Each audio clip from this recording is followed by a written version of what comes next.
সুধী দর্শক মণ্ডলী, সমসাময়িক বিষয়ভিত্তিক অনুষ্ঠান এটিএন সংলাপে আপনাদের স্বাগতম।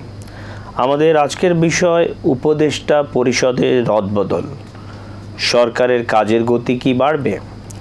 আমাদের সাথে আজকে স্টুডিওতে উপস্থিত রয়েছেন জনাব শামসুজ্জামান দুদু, উনি বিএনপির ভাইস চেয়ারম্যান। এছাড়াও রয়েছেন ডক্টর মাহবুব হাসান, উনি সাংবাদিক এবং লেখক।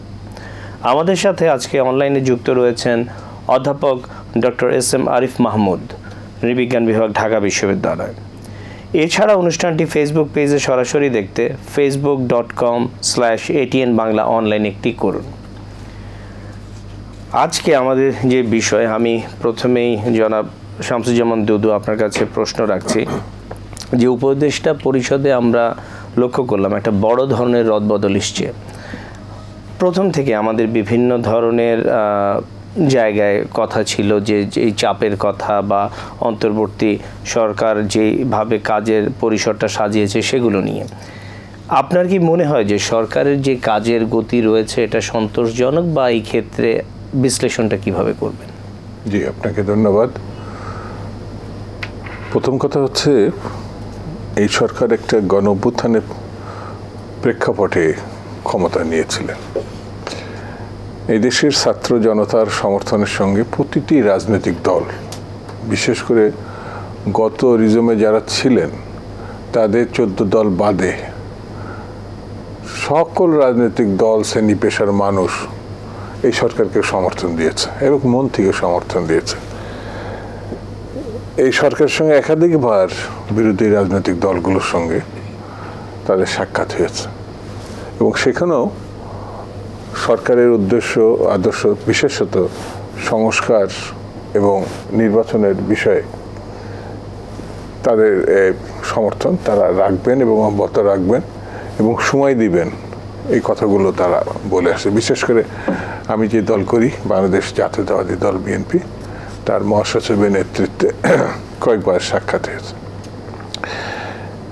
এই সাক্ষাতের প্রেক্ষিতে আমরা বুঝতে পেরেছি যে তারা ভালো কিছু করতে চায়। সেই ভালো কিছুর মধ্যে মানুষের সপক্ষে যে কাজগুলো, সেগুলো তারা করবেন। যেমন ধরেন, গত সরকারের সময় বাজারে একটা সিন্ডিকেটের মাধ্যমে বিশেষ একটি গোষ্ঠী, যা সরকার সমর্থিত, তারা বাজারটাকে আগুন ধরিয়ে দিয়েছিল। মানে সাধারণ মানুষের ক্রয় ক্ষমতার এক ধরনের বাইরে চলে গিয়েছিল। তো এই বিরাট একটা পরিবর্তনের পর মানুষ প্রত্যাশা করেছিল অন্ততপক্ষে বেঁচে থাকার যে ন্যূনতম নিত্য প্রয়োজনীয় দ্রব্য, সেগুলোর দাম কমবে। প্রথম কয়েকদিন কমছিল, এটা অস্বীকার করা যাবে না। 1-2 সপ্তাহ কমেছিল, কিন্তু 1-2 সপ্তাহ পরে এটা বলা যায় একটু জাম করছে, যেটা মানুষের প্রত্যাশাকে একটু হোঁচট খাইয়েছে। নিরাপত্তার প্রশ্নে যদি আমরা দেখি, যে এই জায়গাটাও মানুষ যা প্রত্যাশা করেছিল সেটি হয় নাই। এটা সমালোচনা না, নিরাপত্তার সঙ্গে যারা সম্পৃক্ত, যারা দায়িত্ব, বিশেষত পুলিশ গত সরকারের একেবারে অনুগত দাসের মতো ভূমিকা পালন করেছিল, যে কারণে তারা সাধারণ মানুষ থেকে একেবারে বিচ্ছিন্ন হয়ে পড়েছিল। শেষের 1 মাসের আন্দোলনে তারা ছাত্র জনতার উপরে নির্বিচারে, শুধু গুলি করে না, একটা গণহত্যা পর্যায়ের একটা ঘটনা ঘটিয়েছে, যেখানে 36 জন শিশুই নিহত হয়েছে। কৃষক, শ্রমিক বা মেহনতি মানুষ, পথচারী, নানানভাবে তারা জীবন দিয়েছে আন্দোলনের পরে পুলিশ বেশ বড় সময় নিষ্ক্রিয় ছিল। তাদের একটি অভিযোগ, তারা অনেকে মারা গেছে। তারা যে মারছে এই কথাটি তারা স্বীকার তো করে না, এটা মানতেই চায় না। মনে করে যে তারা এই মেরে ফেলাটাই তারা দায়িত্ব পালন, রক্ষাকারী ভূমিকা যে তাদের পালন করার আইনগত দিক থেকে সিদ্ধ, সেটি তারা মনে করেনি, যে কারণে ব্যবধানটা থাকছে। এবং একটা গোষ্ঠী, সাবেক এবং তৎকালীন যারা ছিলেন, তার একটা বড় গোষ্ঠী, যেমন বেনজির রহমান সাহেব, যে সম্পদ লুটপাট করেছে, এটা তো সীমাহীন। তো তারপর ধরে আরও কয়েকজন উচ্চপদস্থ পুলিশ কর্মকর্তা, কমিশনার, ঢাকার কমিশনার আসাদুজ্জামান সাহেব, এই ঘটনাগুলোর সাথে, অর্থাৎ পুলিশের বিশ্বাসযোগ্যতা আস্থা একের শূন্যের কোঠায় কাছাকাছি নেমে গেছিল। সেই জন্যে এবং পরিবর্তনের পরে অনেক পুলিশ সদস্য পালিয়ে গেছিল বা তারা আত্মগোপনে ছিল। কিছু ফিরে এসছে পরবর্তীতে, কিছু ফেরে নাই। এখন যেটা যেমন রাস্তাঘাটের যারা ট্রাফিক পুলিশ আর কি সার্জেন্ট অনেকেই ছিল না, থাকলেও সক্রিয় দেখা যায়নি। সেই সময় একটা ঘটনা কিন্তু খুব মানুষের দৃষ্টিতে পড়েছে।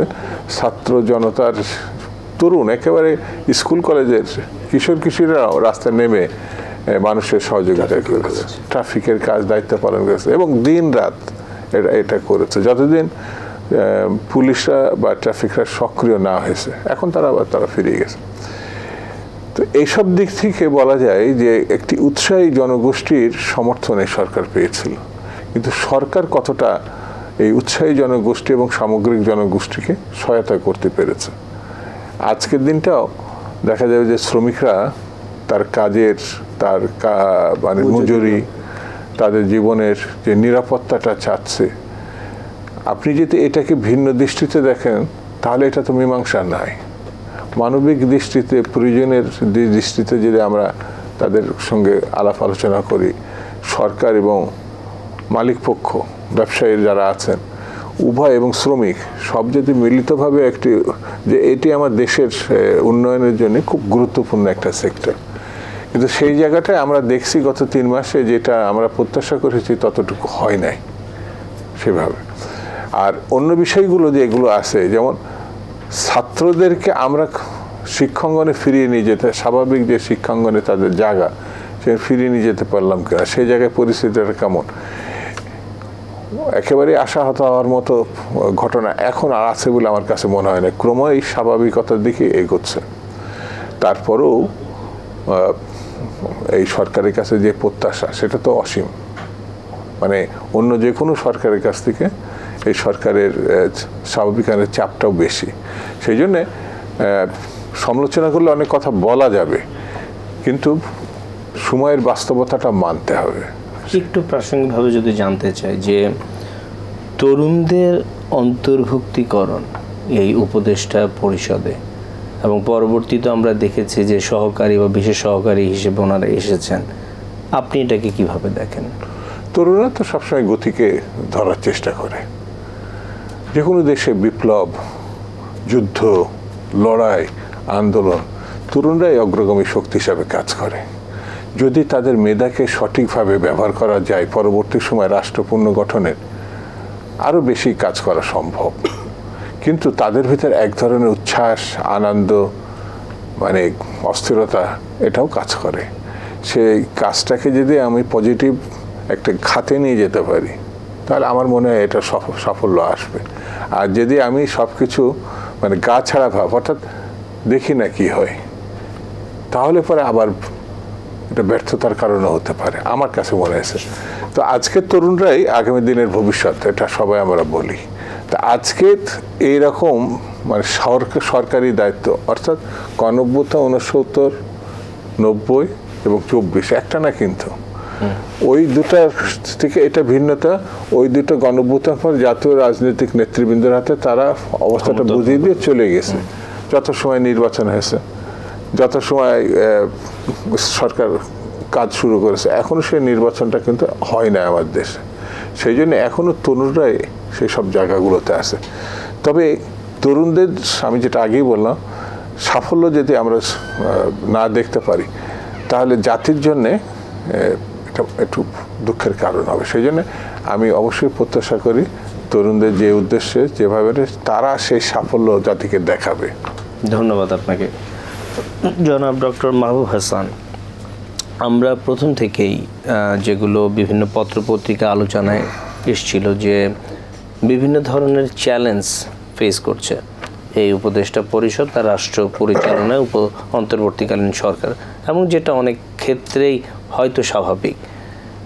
আপনার কি মনে হয় যে সেই চ্যালেঞ্জগুলো মোকাবেলা করার জন্যই এই বর্তমানে যে রদবদলটা হলো মোটামুটি বড় ধরনেরই, সেটার সাথে একটা যুক্ততা রয়েছে?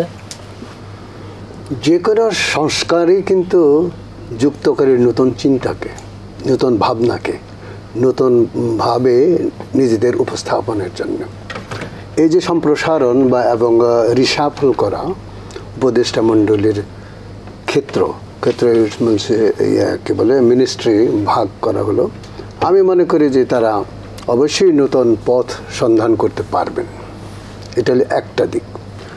আপনি আরেকটা দিক বলতে পারেন যে এই যে উপদেষ্টা মণ্ডলী গত 3 মাস ধরে যেসব কাজের সূচনা করেছেন, বিশেষ করে রিফর্ম সংস্কারের যে কাজগুলো করছেন, এটা প্রাথমিক পর্যায়ে ঠিকই আছে। কেন ঠিক আছে? কারণ 15 বছরে যে গণতান্ত্রিক প্রতিষ্ঠানগুলো ধ্বংস করে দিয়েছে সাবেক স্বৈরাচারী শাসক, একেবারে তৃণমূল পর্যন্ত একবারে ধ্বংস করেছে প্রশাসনকে, মানে ব্যক্তিগত এবং দলীয় প্রশাসনে পরিণত করেছে। তাদের শেকড় বাকড় পর্যন্ত প্রশাসনিকভাবে তারা আওয়ামী লীগীকরণ করেছে। তাদের রুট আউট করা কঠিন, ওই দিন 15 বা 3 মাসের মধ্যে সম্ভব না, এবং রিফর্মও ওভাবে সম্ভব না। আজকে যারা কাজ করছেন তাদের সবাই বলতে হবে যে মানে সাবেক হাসিনা সরকারের সঙ্গে কাজ করেছেন। বদিউল আলম মজুমদার, উনি মুখ্য সচিব ছিলেন শেখ হাসিনার, আজকে উপদেষ্টা। কেন? উনি কি তার মাইন্ডসেট চেঞ্জ করে মানে নতুন করে করতে পারবেন? তারপর আরও আরও আরও আরও আরও কয়েকজন আছেন যারা আওয়ামী সরকারের সময়ে ওই আওয়ামী কর্তৃত্ববাদী বা স্বৈরাচারী প্রশাসনের ভেতরে ছিলেন। তারা কিন্তু হাসিনাকে কি বলে স্বৈরাচারী হতে সাহায্য করেছেন। এই প্রশাসনের ভেতরে যে রন্ধ্রে রন্ধ্রে থাকা যেসব উপাদান উপকরণগুলো আছে, তার মধ্যে অন্যতম হলো আমাদের প্রশাসনিক ব্যবস্থা। আমাদের প্রশাসন যেভাবে তৈরি হয়েছে তা মূলত যে কোনো ক্ষমতাসীনকে স্বৈরাচারী হতে সাহায্য করে। দৃষ্টিভঙ্গিগতভাবে তারা স্বৈরাচারী হতে বাধ্য।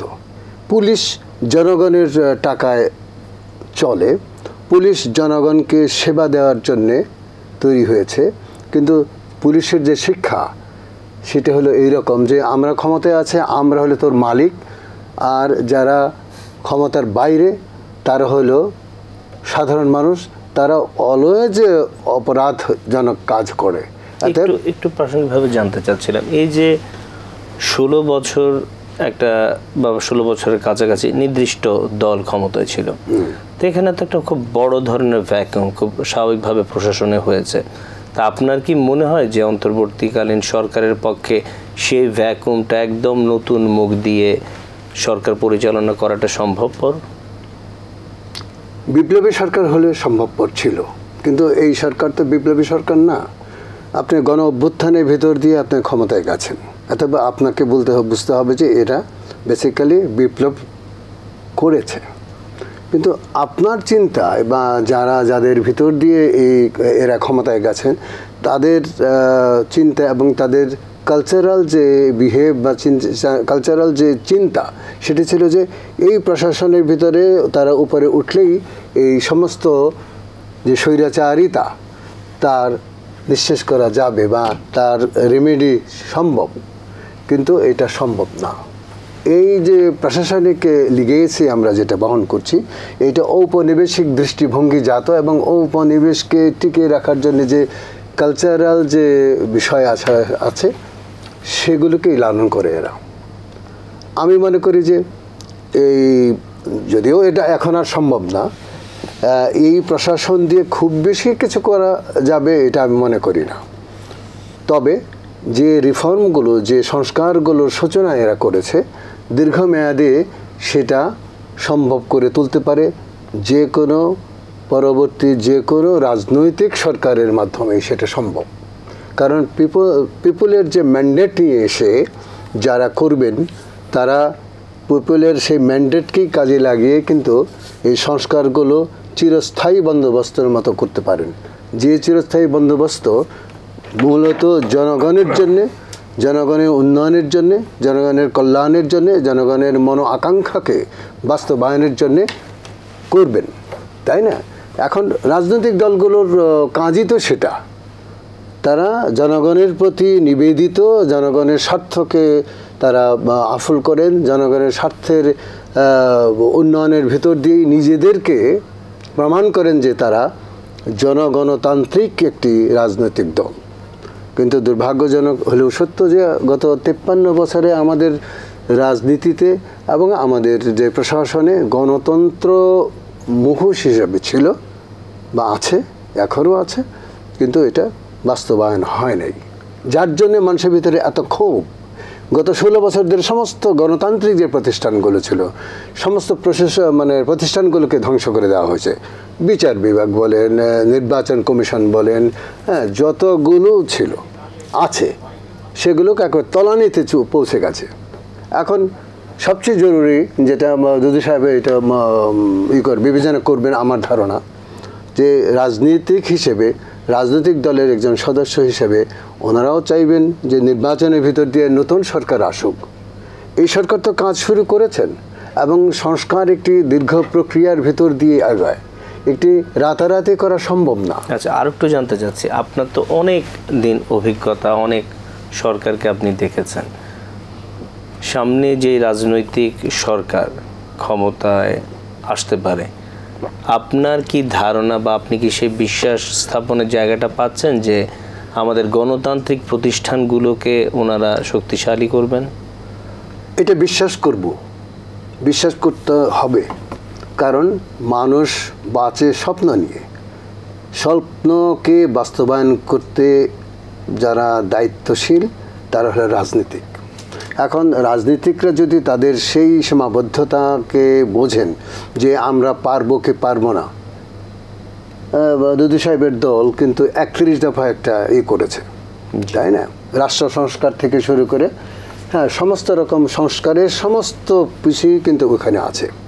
তার আগে আমি বলতে চাই যে শহীদ প্রেসিডেন্ট জিয়াউর রহমান যে গণমানুষের রাজনীতি শুরু করেছিলেন, যা বিএনপিকে এত তৃণমূল পর্যন্ত একটা সাংগঠনিকভাবে, হ্যাঁ, তাকে প্রতিষ্ঠা করেছে।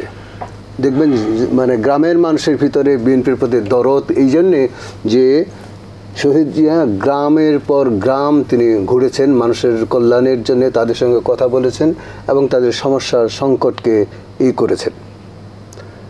এই যে খালকাটা কর্মসূচি, তার মধ্যে একটা, এটা অসাধারণ একটি পরিকল্পনা ছিল যে আমাদের দেশে খরার সময়ে কিন্তু খাল বিলে পানি থাকে না, অথচ উৎপাদনের জন্য সবচেয়ে জরুরি পানি ছাড়া আপনি উৎপাদনে অগ্রগতি করতে পারবেন না।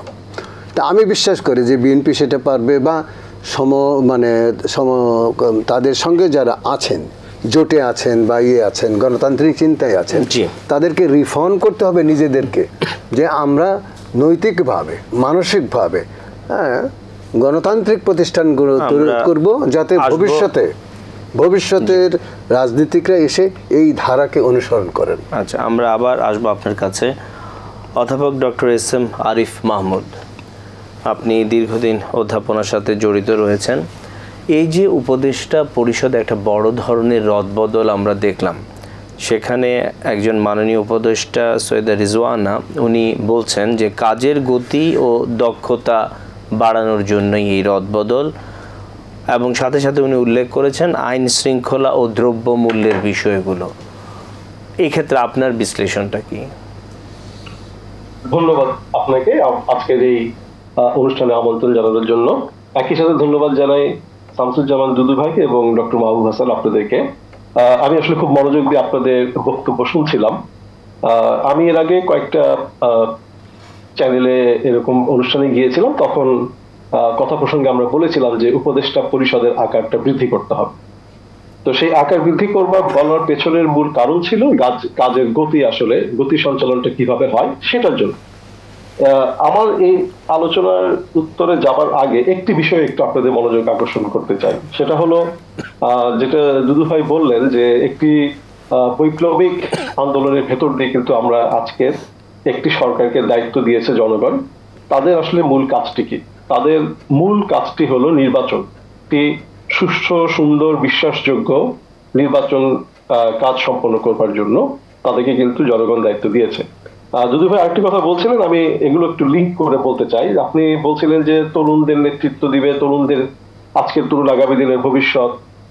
অবশ্যই আজকের তরুণ আগামী দিনের ভবিষ্যৎ অভিজ্ঞতারও একটি বিষয় কিন্তু এর সাথে আমাদেরকে বিবেচনায় নিয়ে রাখা দরকার। কারণ যারা ফ্যাসিস্ট সরকার ছিলেন এর আগে, তাদের মাঝেও কিন্তু তরুণরা ছিলেন। আমরা দেখেছি অনেক তরুণও কিন্তু ফ্যাসিস্ট হয়ে গিয়েছিল। কাজে শুধু ঢালাও ভাবে তরুণরাই যে সব করে যাবে, এটার উপরে আসলে আমাদের পুরোপুরি নির্ভর না করাই ভালো আমি মনে করি। আর যেটা রিজওয়ানা বলেছেন যে তিনি মনে করছেন যে এই আরো কিছু উপদেষ্টা এর সাথে নিয়ে আসলে আমাদের কাজের গতি পারবে, কিন্তু অত্যন্ত দুঃখজনক। আমি এখনো পত্রিকায় দেখছিলাম আমাদের ঢাকা বিশ্ববিদ্যালয়ে, আপনারা জানেন রাজু ভাস্কর্যে আজকে দিনব্যাপী আন্দোলন হয়েছে, সাধারণ শিক্ষার্থীরা প্রতিবাদ জানিয়েছেন কতিপয় উপদেষ্টা তাদের যে অতীত, যে ব্যাকগ্রাউন্ড, এগুলো নিয়ে। আমার আসলে দ্বিধার জায়গাটা এইখানে যে আমরা আসলে কাদেরকে নিয়ে আসছি এবং কিভাবে আমরা এই সংস্কার তো বছরের পর বছর চলতে পারে না, একটি সাময়িক সময়ের জন্য হতে পারে, কিন্তু মূল উদ্দেশ্য থেকে আমরা আসলে অন্যদিকে চলে যাচ্ছি। তো সেই জায়গা থেকে আমরা প্রত্যাশা করব যে বর্তমান যে ইন্টারিম গভর্নমেন্ট, তারা এটি অবশ্যই মনে রাখবেন যে তারা কিন্তু দীর্ঘ সময়ের জন্য রাষ্ট্র ব্যবস্থা পরিচালনার কোনো দায়িত্ব নিয়ে আসেন নাই। তারা শাসন করবেন না, তারা পরিচালনা করবেন। এবং সেই জায়গায় অবশ্যই আমার বিশ্বাস যে যারা অত্যন্ত ত্যাগী রাজনৈতিক নেতৃবৃন্দ রয়েছেন, বিশেষ করে 14 দল বাদে আমাদের বাংলাদেশ জাতীয়তাবাদী দল বিএনপি এবং আরো যারা সমমনা রয়েছেন, তাদের এই ত্যাগ, তিতিক্ষা এবং তাদের অভিজ্ঞতাকে তারা অবশ্যই কাজে লাগাবে। আমার আরেকটু এখানে আসলে বলবার আছে, সেটা হলো যে রাজনৈতিক নেতৃবৃন্দ তাদেরও একটি জবাবদিহির জায়গা থাকা দরকার রয়েছে দলের কাছে, জনগণের কাছে। একইভাবে এখন যারা উপদেষ্টা পরিষদে আছেন তাদেরকে কিন্তু প্রতি মুহূর্তে জবাবদিহি করতে হবে আমাদের সাধারণ জনগণের কাছে। এবং খুব দুঃখজনক যেটা ডক্টর মাহবুব বলছিলেন যে যারা প্রশাসনে রয়েছেন আমলা, তাদেরকে কিন্তু কোথাও জবাবদিহি করতে দেখি না। এবং আমরা প্রতি পদে পদে এটি দেখেছি, আমরা শিক্ষকরা, সাধারণ মানুষ, রাজনীতিবিদ, তারা তো জেল খাটছেন, জুলুমের শিকার হচ্ছেন, আমলাদেরকে কিন্তু আমরা কোথাও জবাবদিহি করতে দেখি নাই। এই অপসংস্কৃতি থেকে আমাদেরকে বেরিয়ে আসতে হবে। কারণ জনগণ ক্ষমতার উৎস, জনগণ ক্ষমতার মালিক নন, কিন্তু আমাদের মনে রাখা দরকার যে এই ক্ষমতার উৎসকে আমরা অপব্যবহার করছি কিনা, সেই জায়গাটাতে আমাদের অবশ্যই লক্ষ্য রাখা দরকার। তা আমি মনে করি উদ্যোগটি ভালো, একটু দেরি হয়েছে, আরো আগে থেকে এটা করা দরকার ছিল। এবং উপদেষ্টা নির্বাচনের ক্ষেত্রে একটু আমরা যতটা সম্ভব নিরপেক্ষ, সকলের কাছে গ্রহণযোগ্য এরকম ব্যক্তিদেরকে আসলে নির্বাচন করে তাদেরকে আমার মনে হয় যে এই সাময়িক দায়িত্ব পালনের সুযোগ দেওয়া উচিত। আমরা এটার সাথে সাথে মনে হচ্ছে যে কাজের গতি ও দক্ষতাটা আমরা বাড়াতে পারবো, আমরা কি আশাবাদী হতে পারি এই যে কম্বিনেশনটা পেলাম? আমরা নিরাশাবাদী নই, আমি আশাবাদী। আমি গোড়া থেকেই আশাবাদী, 5ই আগস্টের দিন থেকেই আশাবাদী, জুলাই বিপ্লবের দিন থেকেই আশাবাদী। কিন্তু আশাহত হব যদি এই উপদেষ্টা পরিষদে যারা বসে আছেন তারা যদি মনে করেন যে আমি সবকিছু, তাহলে কিন্তু আমাদেরকে আশাহত হতে হবে। তাদেরকেও মনে রাখতে হবে সাময়িক সময়ের জন্য। তবে আমি আশাবাদী। আচ্ছা, আপনি তো ক্লোজলি বেশ কিছু বিষয় অবজার্ভ করেন। এই যে উপদেষ্টা পরিষদে যারা রয়েছেন, ওনারা তো পলিসি ডিসিশনগুলোতে উদ্যোগ নেবেন, কিন্তু মূলত ইমপ্লিমেন্ট করতে হবে কিন্তু ব্যুরোক্রেটদের। তো সেই প্রশাসনে 16 বছরের অনেক বিষয় রয়েছে। একটা নির্দিষ্ট দল ক্ষমতায় ছিলেন, ডক্টর মাহবুব এবং জনাব শামসুজ্জামান দুদু সেই জায়গাগুলো অ্যাড্রেস করেছেন। এখন আপনার কি মনে হয় সেটা একটা অনেক বড় বাধা উপদেষ্টা পরিষদের জন্য? অনেক বড় বাধা বলবো না, সদিচ্ছার প্রয়োজন রয়েছে। আমরা কিন্তু জানি যে প্রশাসনে শুধু এখন 16 বছরে যারা আছেন তারাই কিন্তু প্রশাসন নন। এর বাইরে অনেককে বিভিন্ন ভাবে কিন্তু বিভিন্ন জায়গায় তাদেরকে হেনস্থা করা হয়েছে, তাদেরকে অনেক ভাবে সুযোগ সুবিধা বঞ্চিত করা হয়েছে, তাদেরকে বিপদাপন্ন করা হয়েছে। এদেরকে খুঁজে খুঁজে কিন্তু আমার মনে হয় প্রশাসনেও একটি রদবদলের প্রয়োজন রয়েছে। শুধু উপদেষ্টা পরিষদের রদবদল দিয়ে কাজ হবে না, প্রশাসনকে আমি মনে করি যে ঢেলে সাজানো দরকার। এবং যেটা মাহবুব ভাই বলেছেন যে 15-16 বছরের ভূত কিন্তু এত সহজে দূর হবে। আমরা কিন্তু চলতে ফিরতে এখনো অনেককেই দেখি তারা বিশ্বাসই করতে পারে না যে আওয়ামী লীগ ক্ষমতায় নেই, এবং হঠাৎ করে গত 1 মাস ধরে দেখছে যে তাদের মধ্যে একটি বিশ্বাস জন্মেছে যে এই বুঝে আবার ফিরে আস। তো এই কারণে বলছে যে আপনার প্রশাসনেও কিন্তু রদবদল করবার প্রয়োজন রয়েছে, এবং এটা যত দ্রুত সম্ভব করলে আপনি, আমার মনে হয় যে আপনি যে কাজ উদ্দেশ্য নিয়ে তারা এসেছেন সেটি বাস্তবায়ন করতে পারবেন। ধন্যবাদ জনাব শামসুজ্জামান দুদু। এই ক্ষেত্রে একটা জায়গা হচ্ছে যে আমাদের যে অন্তর্বর্তীকালীন সরকার তাদের প্রায় 3 মাস পার হয়ে গেছে এবং একটা মিটিংয়ের মাধ্যমে ওনারা প্রকাশ করেছেন যে এই 3 মাসের ভেতর ওনাদের মূলত 5টা জায়গায় অর্জন। একটা হচ্ছে জনপ্রশাসনে যেই রদবদল, ভঙ্গুর অবস্থা থেকে অর্থনীতি পুনরুদ্ধার, ব্যাপক বৈশ্বিক সহায়তা ওনারা পেয়েছেন, সংস্কারের পথরেখা নির্দেশ করতে পেরেছেন এবং বন্যা বা যেই অস্থিরতার জায়গাগুলো রয়েছে সেটা মোকাবেলায় একটা যথার্থতা বা যথেষ্ট ভালো ভূমিকা দেখিয়েছেন। এই ক্ষেত্রে আপনার বিশ্লেষণ কি? কমবেশি তারা ঠিকই বলেছেন, 3 মাসের খুব ব্যাপক বা খুব বড় সময় না, বলা যায় একেবারে একটা ঝঞ্ঝা বিক্ষুব্ধ পরিস্থিতির পরবর্তীতে এটা কাজে হাত দেওয়া, সমস্যার চিহ্নিতকরণ, হয়তো কিছু কিছু ক্ষেত্রে এগোনো, এটাকে বিরাট কোনো সাফল্য বলবো না, সাফল্যের পূর্ব লক্ষণ বলতে পারি। তো এটা দীর্ঘ একটা প্রক্রিয়া তারা শুরু করেছে। এটা নির্বাচিত সরকার, যেটা মাহবুব ভাই বলেছেন, মুখ্যত তারা এটাকে লিড করবে। তারা যদি সাফল্যমণ্ডিত হয় বা তারা যদি এগিয়ে যেতে পারে, তাহলে আমাদের যে ত্রুটিগুলো জনপ্রশাসন সহ একেবারে বন্যা পর্যন্ত যে প্রসঙ্গগুলো, সেটা তো আসলে 16 বছর 18 বছরের একটা অব্যবস্থাপনা বা গোষ্ঠীগত লুটপাট আর ব্যক্তির দলীয়করণ, এইসবের মধ্যে দিয়ে তারা গেছে। এর মধ্যে তারা ছিল না। কিছু মানে তাৎক্ষণিক চমক সৃষ্টি করা কথাবার্তা বলা বা ঘটনা ছাড়া আর কিছু ছিল না। যেমন আরিফ সাহেব একটা জিনিস আমি যেটা বললাম, ভালো বলেছেন, আপনি তরুণকে বাদ দিয়ে খালি বুড়োদের নিয়ে চলবেন তা তো হবে না। তরুণরা শুরু করেছিল 52 ভাষা আন্দোলনে, সব মধ্যপন্থীর থেকে উপরে যারা ছিলেন তারা সেদিন কেউই ওই মিছিল ব্রেক করতে চাইছে না, মানে 144 তারা তরুণরাই করেছিল এবং তরুণরাই প্রথমে তারা রক্ত দিয়েছে। আমি তরুণকে বাদ দিয়ে ইতিহাস বাংলাদেশে কল্পনা করা কঠিন। 62 ছাত্র আন্দোলন তরুণদের, 69 গণঅভ্যুত্থান তরুণদের, 71 মুক্তিযুদ্ধে যাদের বয়স 45-এর ঊর্ধ্বে তারা পালাইছিল। একজন জিয়া রহমান সাহেব, যার বয়স 32 থেকে 33-এর মধ্যে, তিনি স্বাধীনতা ঘোষণা করেছেন। আমি যদি তার উপর আস্থা না রাখি তাহলে সেদিন মুক্তিযুদ্ধ এগোতো না।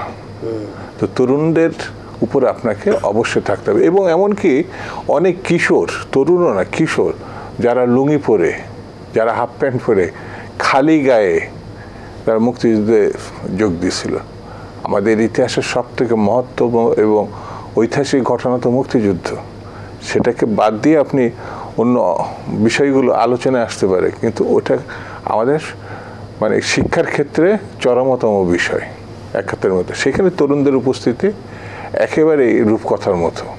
সেই জন্য আমি এই তরুণদের পক্ষ নিলে আমি 84 বছরের পৃথিবীতে এই 84 বছরের রাষ্ট্র পরিচালনার শীর্ষে খুব কমই আছে এখন, যা আমার দেশে আছে।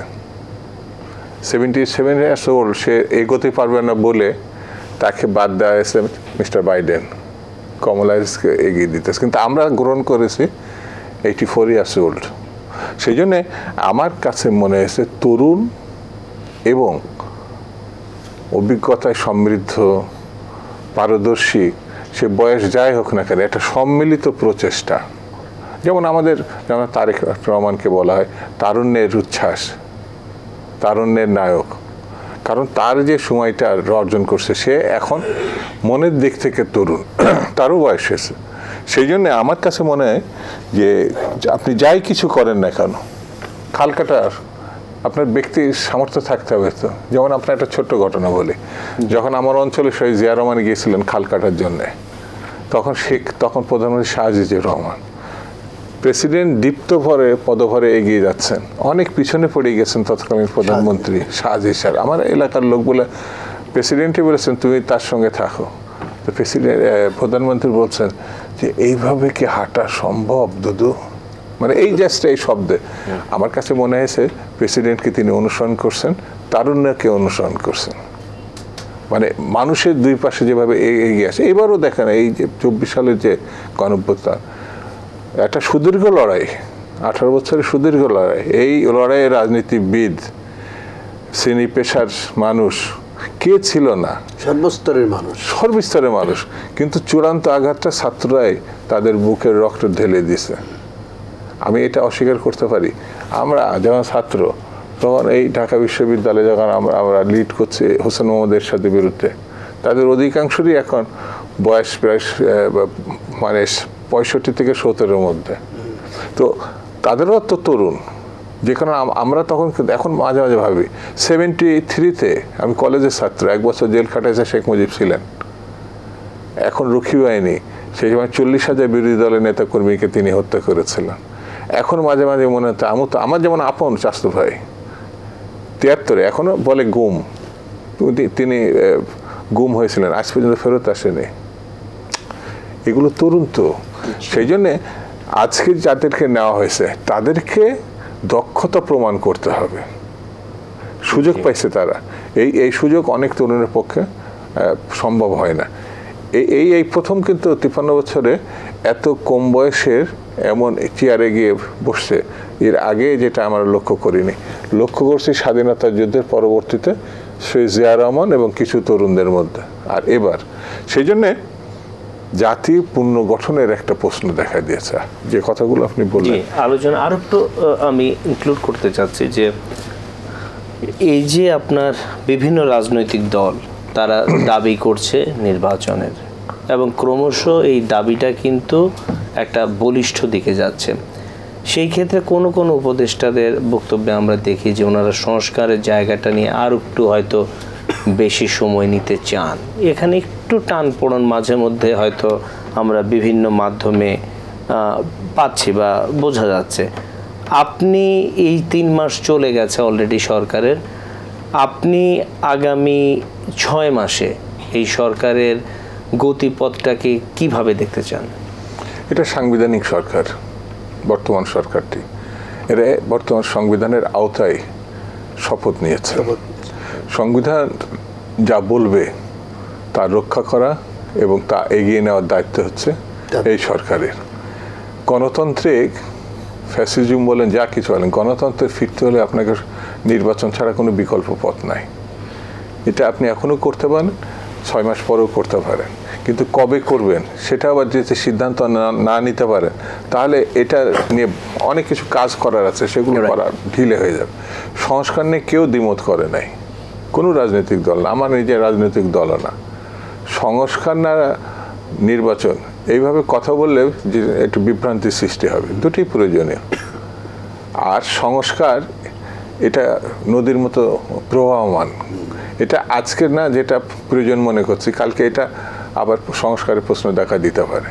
অর্থাৎ এই সরকার স্টার্ট করবে, শুরু করবে, কিন্তু সমাপ্তি আগামী সরকারও পারবে, এটা মাথায় নেওয়ার দরকার নেই, পরের সরকারেরও দরকার হতে হবে। এইভাবে তো আমরা এগোচ্ছি 53 বছরে। সেই জন্য সংস্কারের সঙ্গে নির্বাচনের কোনো দ্বন্দ্ব নেই, এবং যারা সরকারের মধ্যে থেকে অথবা বাইরের থেকে কোনো একটিকে প্রাধান্য দিচ্ছেন, আমি মনে করি এটা দরকার নেই, প্রয়োজন নেই। দুটোই প্রয়োজনীয়, দুটোই প্রয়োজনীয়। সেই প্রয়োজনীয় জিনিসটাকে আমরা দক্ষতার সঙ্গে কোন সময়, কোনভাবে, কোন জায়গায় সিদ্ধান্ত নেব, এর জন্যই রোডম্যাপের কথা বলা হয়েছে। সেটা যদি সরকার আবার ঘোষণা করে এই মাসের পরে এটা, এই মাসের পরে ওটা, তাহলে আরও সুন্দর হয়, আরও সহজ হয় কাজ। মানুষের আস্থার জায়গা বা যাদের যে প্রশ্নগুলো রয়েছে সেখানে হয়তো একটা উত্তর পাওয়া যেতে পারে। জি, জনাব ডক্টর মাহবুব হাসান, এই যে আমরা সংস্কার, নির্বাচন, এই জায়গাগুলো দেখছি, এখানে কিছু কিছু মিডিয়াতে আজকে কিছু কথা রয়েছে, যেমন ধরেন অঞ্চল ভিত্তিক প্রতিনিধিত্ব উপদেষ্টা পরিষদে কেউ নিশ্চিত করতে যাচ্ছে যে উত্তরবঙ্গ থেকে কারো থাকা উচিত, বা এই অঞ্চল থেকে তো কেউই নেই। আবার কিছু কিছু অঞ্চলে হয়তো আধিক্য দেখা যাচ্ছে। আপনি এই ক্ষেত্রে আপনার বিশ্লেষণটা কি? আসলে বিষয়টা ওই রকম ভাবে দেখতে তো হবে না যে ধরেন টাঙ্গাইলের কোনো লোক নাই বা বগুড়ার কোনো লোক নাই, অথচ চিটাগাংয়ের লোক বেশি বা ওই বিভাগের লোক বেশি। আসলে এই ক্ষেত্রে যারা উপযুক্ত বলে বিবেচনা করা হয়েছে তাদেরকেই ওখানে নেওয়া হয়েছে। এখন আপনি দ্বিমত থাকতেই পারে, প্রত্যেকটা মানুষের ভিতরেই দ্বিমত থাকতে পারে। একমাত্র ডক্টর মোহাম্মদ ইউনূস ছাড়া প্রত্যেকের ব্যাপারেই মানে কোনো না কোনো দ্বিমত আছে, থাকতেই পারে। অনেকের সবারই তো সমান দক্ষতা না, এবং এরা কেউ প্রশাসনের লোক না। যেসব লোক প্রশাসনের থেকে গেছেন তারা অবসরপ্রাপ্ত প্রশাসনের কর্মকর্তা, তাই না? তারা হাসিনাকে সার্ভ করেছেন, খালেদাকে সার্ভ করেছে, এরশাদকে সার্ভ করেছে, পুলিশের আইজি ছিলেন, এই রকম। ওই যে আমি আরেকটা কথা বলেছি যে প্যাটার্নের ভিতর দিয়ে একটি প্রশাসন চলে, এর বাইরে তো চিন্তা করার যে বোধ, এটা কিন্তু আমাদের খুবই কম। একমাত্র তরুণদের পক্ষেই সেটা সম্ভব। তরুণরা কোনো কিছুই মানে না, তারা ভেঙে চুরে নতুন প্রবাহ সৃষ্টি করে।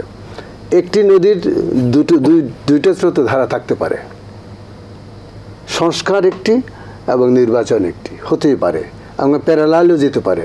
এবং নির্বাচনই প্রথম হওয়া উচিত এই কারণে যে মানুষের যে মনের আকাঙ্ক্ষা, জন আকাঙ্ক্ষা বলে যাদেরকে আমরা করেছি, গত 16 বছরে আমাদের মানে ভোটার মানুষের অধিকারকে কিভাবে যে হরণ করা হয়েছে, সে গত 4টা নির্বাচন তার সবচেয়ে বড় উদাহরণ, তাই না?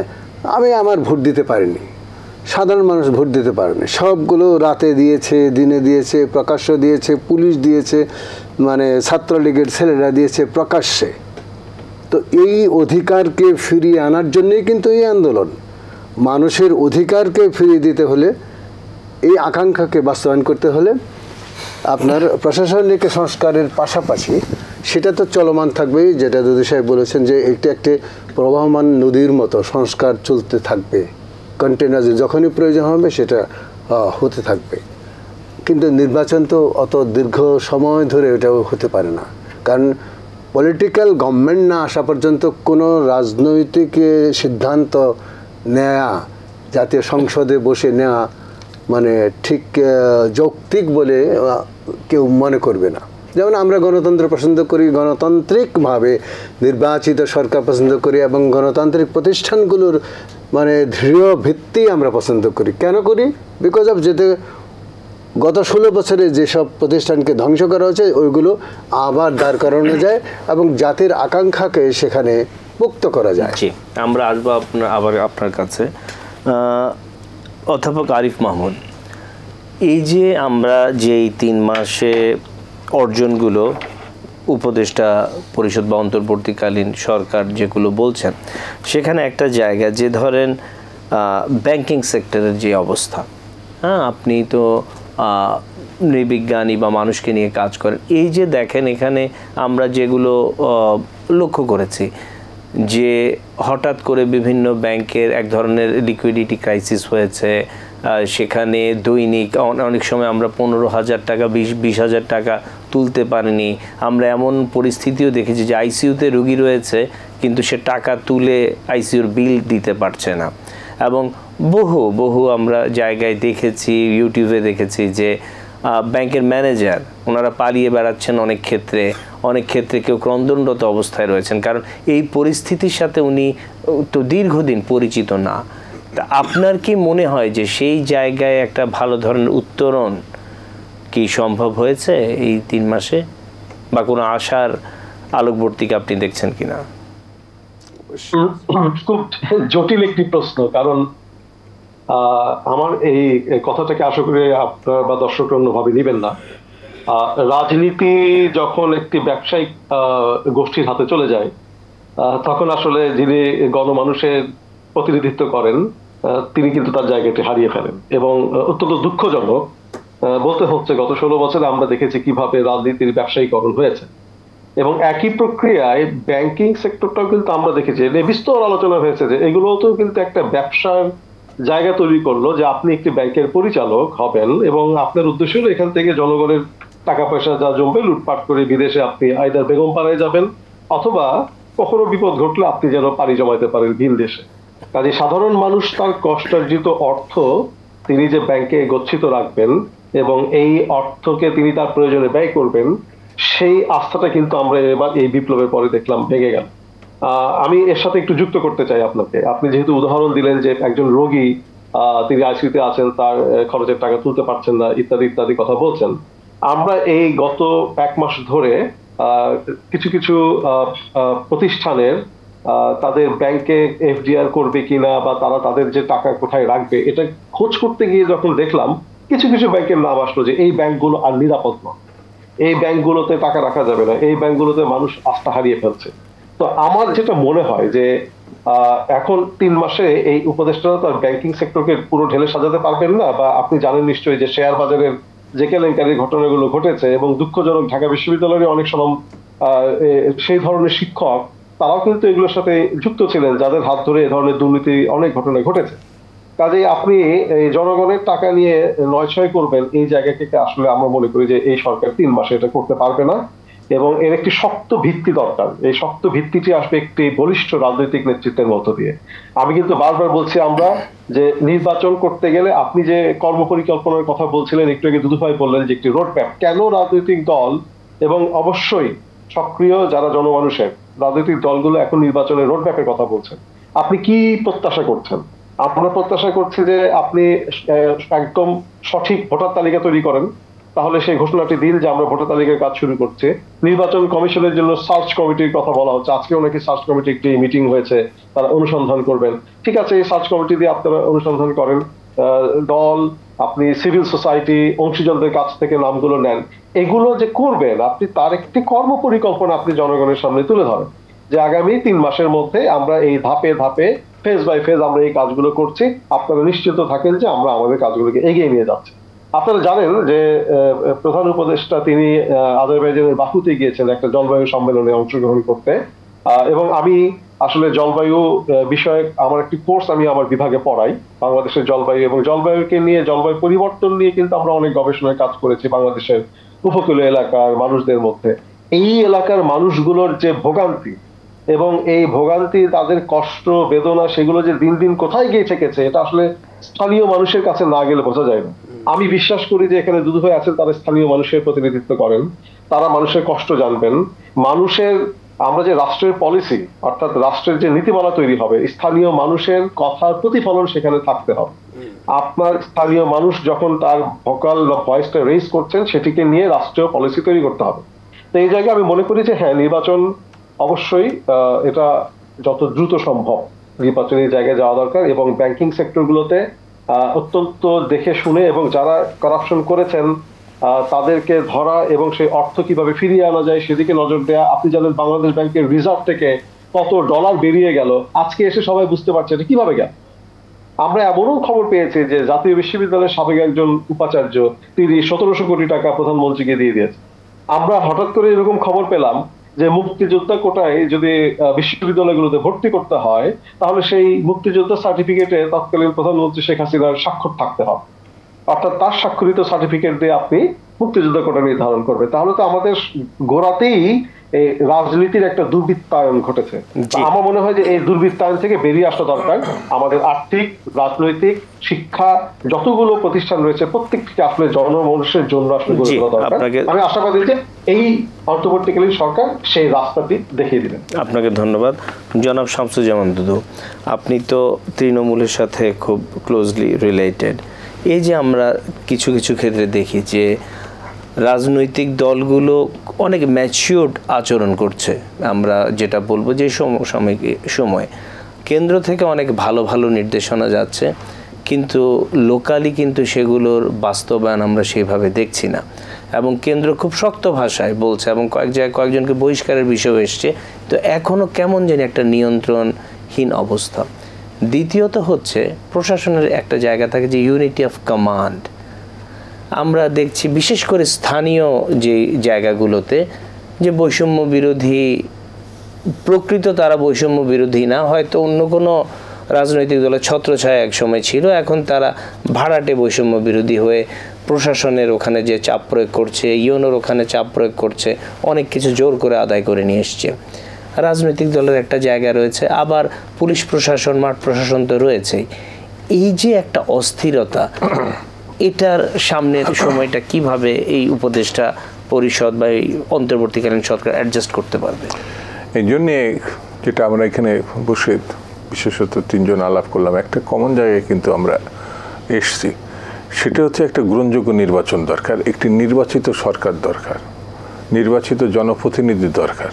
মানে বিষয়টি হচ্ছে আপনি ওই যে প্রান্তিক অবস্থায় যে আছে, যেটা আরিফ উল্লেখ করলেন, তাদের আপনি ভোটাধিকার যখন ফিরিয়ে দেবেন, তাদের যে কষ্ট দেখবে এরম ব্যক্তিটা, আমি ঢাকা শহর থেকে বোঝার থেকে সে কিন্তু ভালো বুঝবে যে এই মানুষটি তাদের পাশে দাঁড়াবে, এই মানুষটি তাদের জন্য কাজ করবে।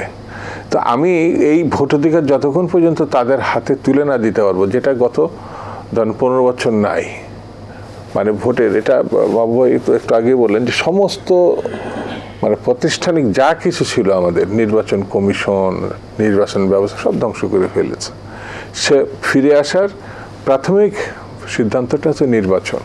সেই নির্বাচন যত তাড়াতাড়ি সম্ভব সংস্কারের পাশাপাশি এই বিষয়টিকে গুরুত্ব দিতে হবে। আমি এই যেমন বলি যে নির্বাচিত পার্লামেন্টে গেলে কিন্তু একক বিষয় থাকে না সেখানে, যেমন যে দল সরকার সংখ্যাগরিষ্ঠ তার পাশাপাশি বিরোধী দলের পাশেও স্বতন্ত্র থাকতে পারে। অর্থাৎ সেখানে যখন আপনার বিতর্কগুলো হয়, দেশবাসীও বুঝতে পারে, তারা নিজেরাও মানে একটা ছেকে কিছু তুলে আনার, যেটি কিন্তু এখন অনুপস্থিত। এখন কিছু আছে, তারা নিজেরাও কিছু কিছু সময়ে এটা বিতর্ক সৃষ্টি করে ফেলছে। তো ওই জায়গাটায় নির্বাচিত জনপ্রতিনিধিদের সরকার যখন নেবে, তখন কিন্তু প্রশাসন একটি গতিময়তা পাবে। আরেকটা জিনিস যেটা জানতে চাচ্ছিলাম, যে এই যে কেন্দ্র থেকে রাজনৈতিক দলগুলো খুব শক্ত নির্দেশনা দিচ্ছে, কিন্তু কি কারণে এই বিশৃঙ্খলা? আমি ওই রকম ওই জায়গাটা আসছিলাম। কেন্দ্র যেটা করছে এটা রাজনৈতিক সিদ্ধান্ত, তার নিচ পর্যন্ত যেটা আসছে সেখানে কিন্তু যদি ধরে নিই কোনো রকম মানে আইন শৃঙ্খলার প্রশ্ন, তো রাজনৈতিক দলের সিদ্ধান্ত যাই থাক না, সেটা তো টেক ওভার করবে আইন শৃঙ্খলা বাহিনী। আমার সিদ্ধান্ত যদি থাকে, আমি তো বসে করে দিছি, ওই ছেলেটি যদি ঘুরে বেড়ায়, তার আমার আইন হাতে তুলে নেওয়ার কোনো সুযোগ নেই। যদি গণতন্ত্র বিশ্বাস করি, তাহলে আইন শৃঙ্খলা বাহিনী তাকে তুলে নিতে পারে, আইনে সপর্দ করতে হবে। সে যদি না করে, তাহলে এখানে এক ধরনের বিচ্ছিন্নতা আছে।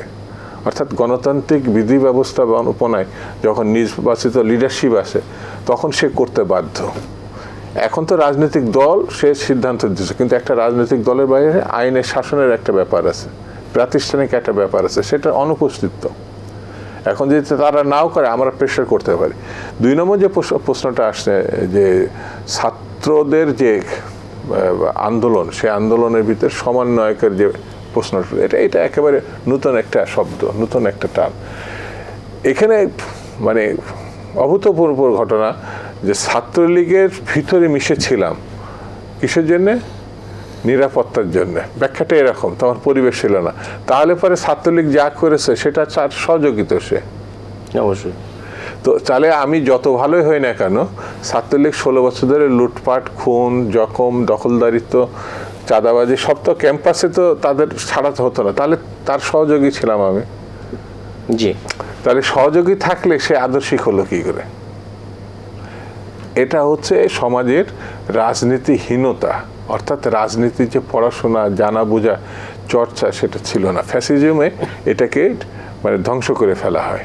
ছাত্র রাজনীতি এখানে একটা মানে সুদীর্ঘকালের মহত্তম দিন আছে, সংগ্রাম আছে, আন্দোলন আছে, অনেকগুলো ছাত্র সংগঠন এখানে ছিল, যারা আজকে জঙ্গিবাদের অভিযোগে নিষিদ্ধ হয়েছে, তাদেরও একটা সময় ছাত্র রাজনীতির কারণে একটা সময় ছিল।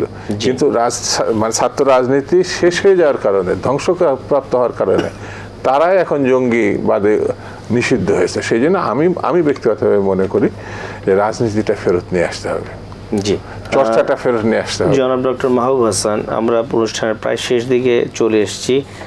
1 মিনিটে আপনি যদি কিছু বলতে চান। কোন বিষয়ে? এই আমাদের এই যে উপদেষ্টা পরিষদে, যেমন ধরুন গণমাধ্যমের স্বাধীনতা।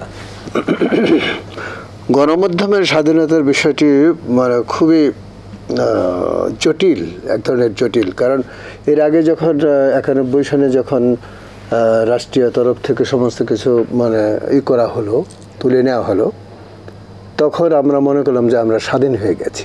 কিন্তু পরবর্তী পর্যায়ে দেখলাম যে ওই স্বাধীনতা, সাংবাদিকতার স্বাধীনতা মূলত হয়েছিল মালিকের স্বাধীনতা। মালিক যা চান আমরা তা করতে বাধ্য হই।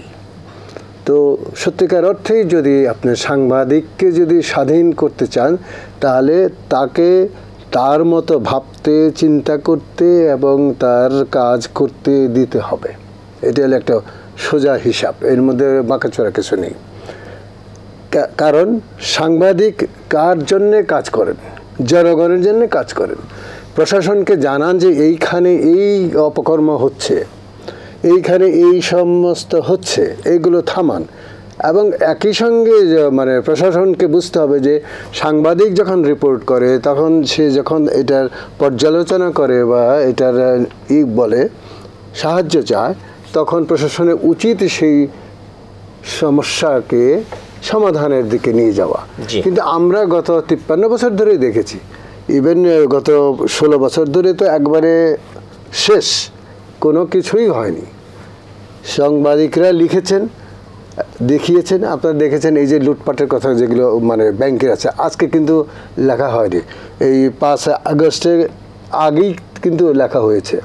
আমি নিজে ব্যক্তিগতভাবে এবং যারা সাংবাদিক অধিকাংশই যারা লিখেছেন তারা রিপোর্ট করেছেন যে এই ব্যাংকে এরকমভাবে লুটপাট হচ্ছে, এইভাবে লুটপাট হচ্ছে, এস আলম এইটা করছেন, অমুকটা করেছেন। 16 লক্ষ হাজার কোটি টাকা এর মধ্যে পাচার হয়ে গেছে, তাই না?